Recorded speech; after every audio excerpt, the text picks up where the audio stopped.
Hello and welcome to the West Asia Post with me, Ghadi Francis, our weekly show where we bring you all the latest updates and stories from this region that I call home. After years of threatening isolation, it looks like the world and the West is welcoming Saudi Arabia back into the international fold. Saudi Crown Prince Mohammed bin Salman is on his first European visit since the killing of Jamal Khashoggi. The war in Ukraine has changed the global dynamic. Rising gas prices brought the West back knocking at West Asia's doors. They say that there are no losers or winners in a war. But it looks like the Saudi de facto leader is an exception, gaining from the global tussle. We tell you more. This sight would have been hard to imagine a few months ago. Saudi's crown prince and the country's de facto leader visited Europe for the first time since the killing of Jamal Khashoggi.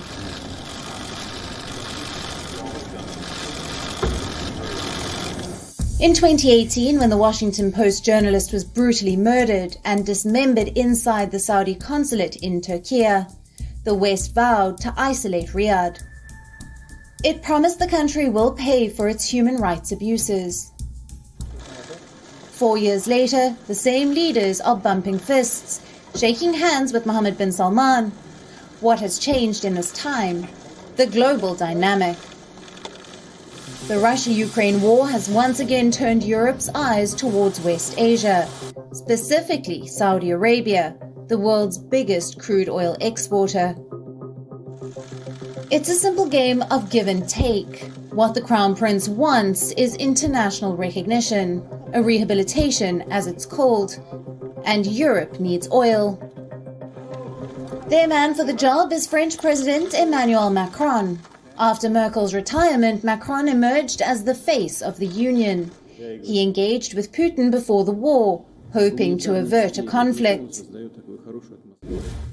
History has witnessed that Macron's bid failed. However, this time, Europe is counting on the French president to get the Saudis on their side. Macron hosted a working dinner for the Crown Prince at Elysee Palace. This despite strong backlash from the country's lawmakers, opposition candidates and rights activists. We do not intervene in diplomatic relations between states. We believe that states should talk to each other, but still, to rehabilitate someone who is directly involved in the assassination of a journalist and a rights defender is a bit shocking. Macron has defended the meeting. Elysee Palace officials say the president will discuss human rights issues, as he does on every occasion they meet, and add the two might discuss an individual case as well. Discussion over that individual case, the Khashoggi killing, didn't reap the expected outcome for Joe Biden when he visited Saudi Arabia earlier this month, but it might be different in Macron's case. France is among the top defense suppliers to West Asia. Saudi is among its biggest customers, and Macron has good ties with the Crown Prince. He was among the handful of high-profile leaders to have met MBS after the Khashoggi killing. The two were even caught off guard having a friendly chat during the G20 Summit 2020. Before France, the Saudi prince was in Greece for 2 days. He met with the country's top leaders and businessmen.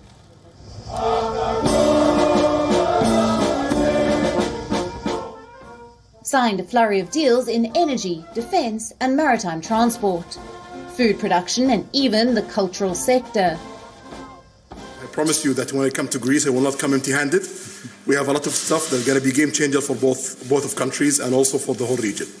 It is an opportunity to reaffirm the strength of our strategic relationship. The bilaterals might be a game changer, but Europe's duality isn't. These are desperate times for the continent.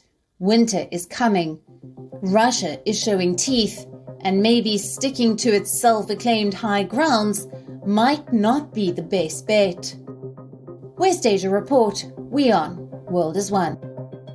From Saudi Arabia to Iran, Iraq and Lebanon, we have a lot more lined up for you in this edition of the West Asia Post. But first, As usual, let's take a quick look at what else is making the headlines across the region. France says the ball now lies in Iran's court to revive the 2015 nuclear deal, as the Vienna talks hit an impasse after Tehran said it has new ideas about the deal.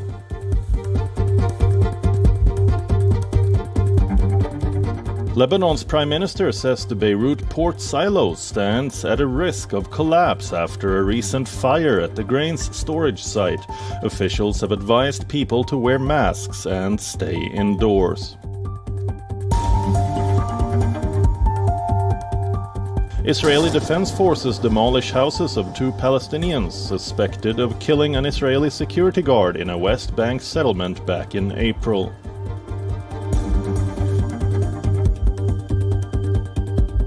Iran human rights group says the country has executed 32 people in the last 1 week, including a child bride accused of killing her husband.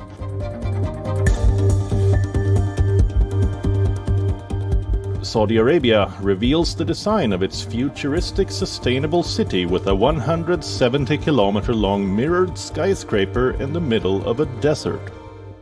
There is a saying, resistance and endurance make no sense if opportunities are not seized when they arrive. This seems to apply to the fate of the Vienna talks. After a year of negotiation, it looks like there's no answer whether or not the US and Iran have reached a way to revive the 2015 nuclear deal. Time is running out, and parties are running out of ways to bring back to life the Iran nuclear deal. We tell you more. Some may call it arrogance. Some may say it's self-sabotage, while some feel it is déjà vu.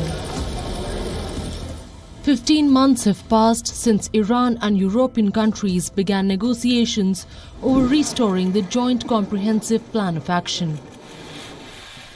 You may know it as the 2015 Iran nuclear deal, which appears to have hit an impasse. Earlier this week, the European Union coordinator offered their final proposal. It was a take-it-or-leave-it deal. EU Foreign Policy Chief in a special op-ed said, "This text represents the best possible deal that I, as a facilitator of the negotiations, see as feasible. It is not a perfect agreement, but it addresses all essential elements and includes hard-won compromises by all sides." The European Union believes a decision has to be taken now. The window of wait will soon shut. But it seems like Iran is still not impressed.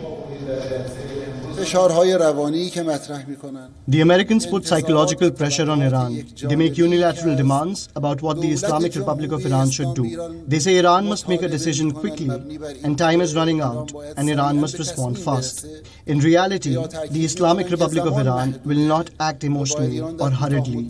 It will not sacrifice the fundamental interests of the country to speed up the process. The talks continue through communication channels. Tehran has not detailed on its ideas, neither has it shared a timeline, but has made one thing clear, that what they need is a deal that is sustainable and guarantees the same economic benefits as the 2015 pact. It also wants the United Nations to show real intent on reviving the deal.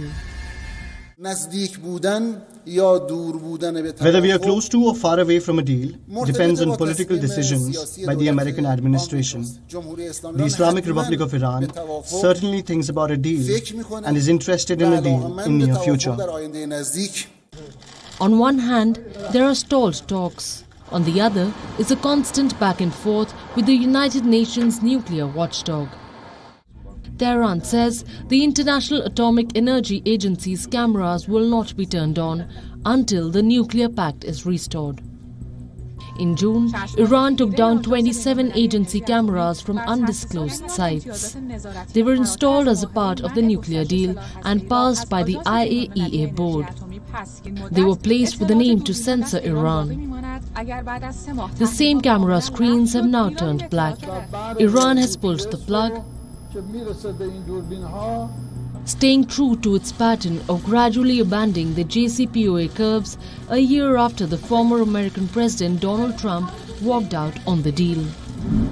The tensions are clear. The West is not keen on extending the talks. They want to close the offer soon.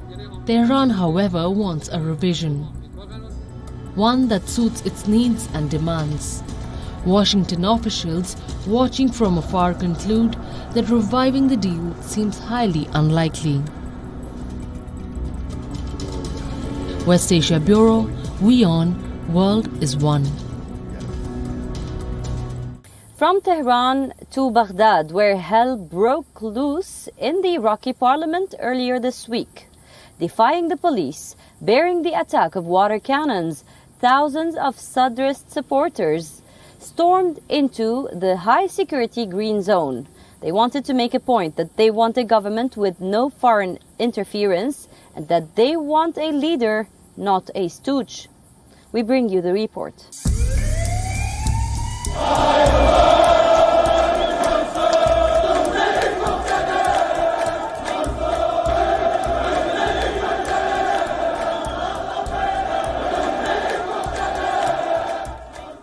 This is not a film set, but Iraq's parliament.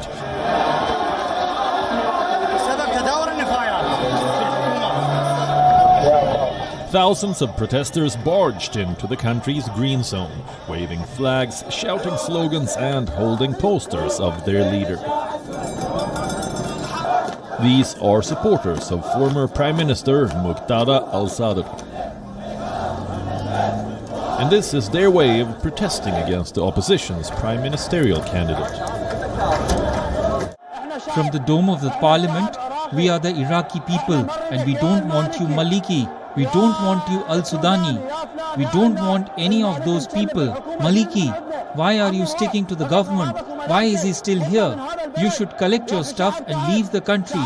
The people are very tired. The people collapsed. They are hungry and doing drugs. The people are fed up. Security forces first appeared to have halted the crowd as they made their way through the green zone, but in the end, no force was able to stop the angry lot.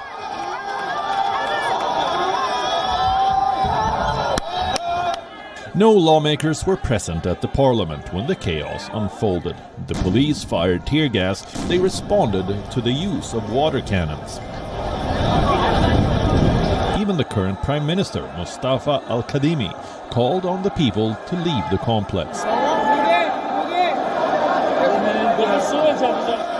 All as the protesters danced away, ignoring the warnings and lounging on the parliamentary tables. 10 months have passed since Sadr's political alliance won the majority in last October's general elections. Normally, the one with the majority votes comes to power, but that did not happen in Iraq's case. There remained what they call a political deadlock, and I call it a deliberate deadlock. If the Sadrist bloc remains an obstacle to the formation of the government, all members of parliament of the Blessed Bloc are ready to resign from the parliament. Sadr, an influential cleric, is among the most powerful figures in the West Asian country. Iraq has been marred by years of conflict, troubled by interference of external forces, and with an aim to end the influence of US and Iran in the country's domestic affairs. Sadr won the general election last year, but eventually failed in achieving his larger aim. I decided to withdraw from the political process so as to not be involved with the corrupt politicians, neither in this world nor the hereafter. The demonstrations come as a reminder of the might of Sadr supporters. This is not their first display of power, and from how the politics is going forward, it might not be their last. Al-Attar candidate is the second phase of Noor al-Maliki. For 20 years, we have not seen anything from these faces. 2 years ago, we went out with protests and we gave martyrs, 35,000 wounded and 800 martyrs. And now the faces are repeated. Al-Sudani is rejected and anyone from the side of Al-Attar is rejected. We the people, we can stop that and have the veto power. The political deadlock has left Iraq in a financial crisis. No budget was released this year. No spending was released for the much-needed social development projects. No jobs for people as they hope to recover from the decades-old mess. What Iraq has is rich oil reserves, a currency the world bows down to, a force that has helped everyone but the people of this deeply divided country. West Asia Bureau, WION World is One. Palestinians in the Israeli-blockaded Gaza Strip are rediscovering the pleasures of the Mediterranean Sea. After a long period of being billed as hazardous, the waters have been declared open to the public, so the people can now enjoy a beachside picnic, bring their kids for a swim, or even steal a moment of freedom from their usually suffocating lives. We tell you more. Standing at his watchtower, Muhammad Abu Ghanim keeps a keen eye out for high tide. The lifeguard from Gaza is waiting to go surfing. For him, it symbolizes freedom and peace, something that the landlocked strip lacks. When we surf in Gaza, we feel freedom and peace. We feel that a heavy weight has been lifted off our chest. We wish we could compete abroad though, that the borders will be open and that we can participate abroad, to surf abroad, or to at least try out a hobby abroad. Gaza's land borders are tightly controlled by neighboring Israel and Egypt, so the seaside is a precious resource for people. They come here to relax and escape stress. Obtaining boards and other equipment such as wetsuits is often difficult. Israeli restrictions make it very difficult. Although we developed our skills and abilities, it is unfortunate that there are no resources to further develop our skill or master it. Surfboards are forbidden. A wetsuit for cold weather is forbidden. Even the wax for surfboards that can protect me from danger is forbidden. But enjoying the sea is not as easy as it seems. Marine population has worsened in recent years in Gaza. Insufficient wastewater solutions have turned the Mediterranean into a dump. The problem has been further exacerbated by poor infrastructure. The polluted part makes up 35% of those beaches. The pollution is only concentrated in areas where the treated sewage is discharged from the treatment plants and partially treated in the Gaza Strip canals.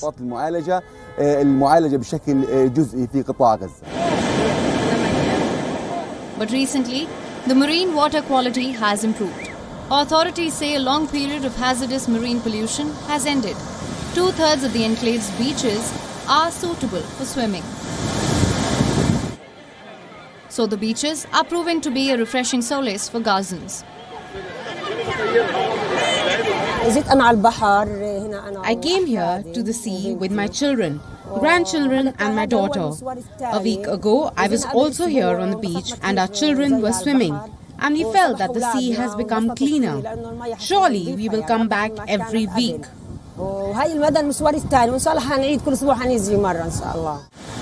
So here you have it. Gazans are swimming, they are surfing, and they are spending their day on the beach, holding on to their one and only source of freedom in the landlocked strip.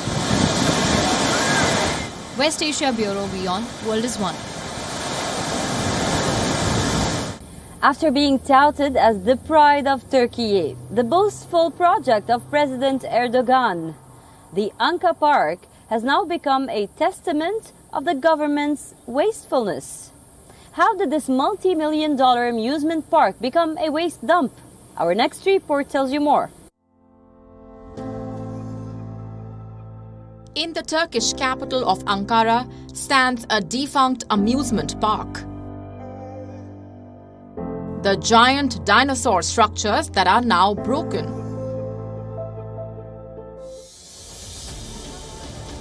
were a major crowd puller.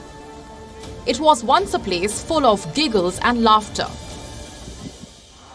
But at present, the high roller coasters are abandoned, rusty, and in a poor condition.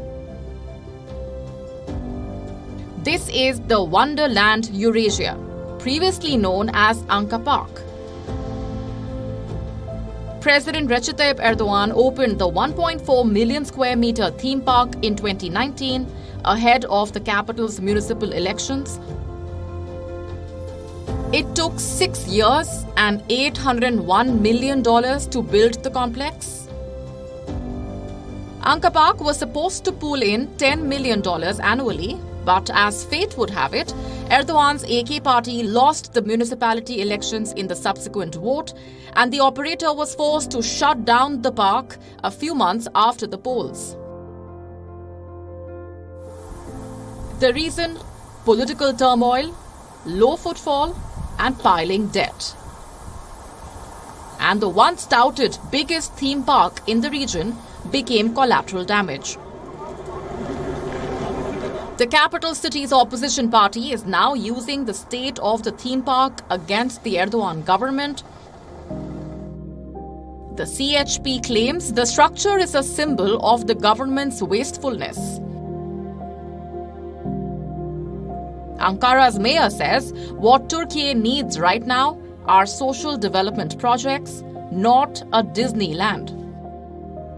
15,000 social housing units or 300 student dormitories could have been built to meet the needs of the Ankara people.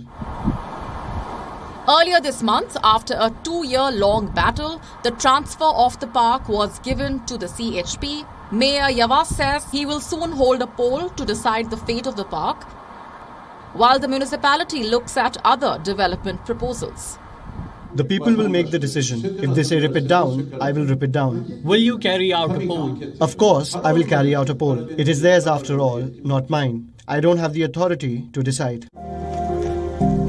The opposition has called Anka Park a dystopian project. The site is now a part of their campaign against Erdogan and his regime. The country is set to go to polls in June next year, and similar to the riots in the now defunct park, Erdogan's big challenge will be to ensure that the public's trust in him does not go off the rails. West Asia Bureau, WION World is One. They say that hope comes in the darkest of times. Despite losing in the FIBA 2022 Cup, the Lebanese basketball team brought hope to the lives of their fans. We tell you more.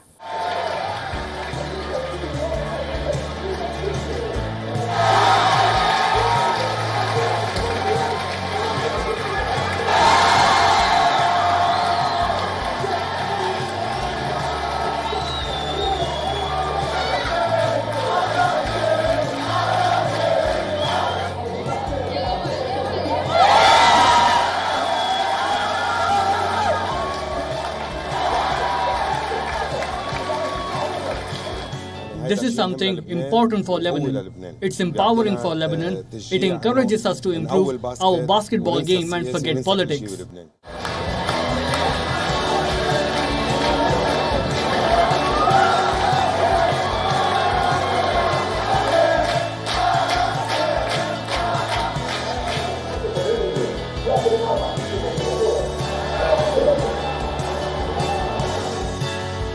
A thousand congratulations. At a time when we are asking when will there be electricity and how many hours a day will we have it, and at what time will we have water and if there is petrol and so on. We watched a team from nothing make it.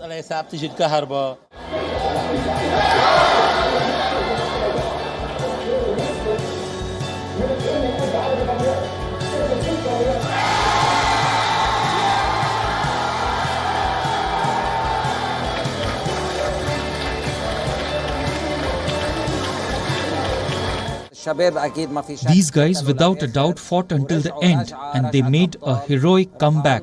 They made us proud because the Australian team is ranked 3rd in the world. No one expected that they would play such a good game and that they would compete with them until the last whistle.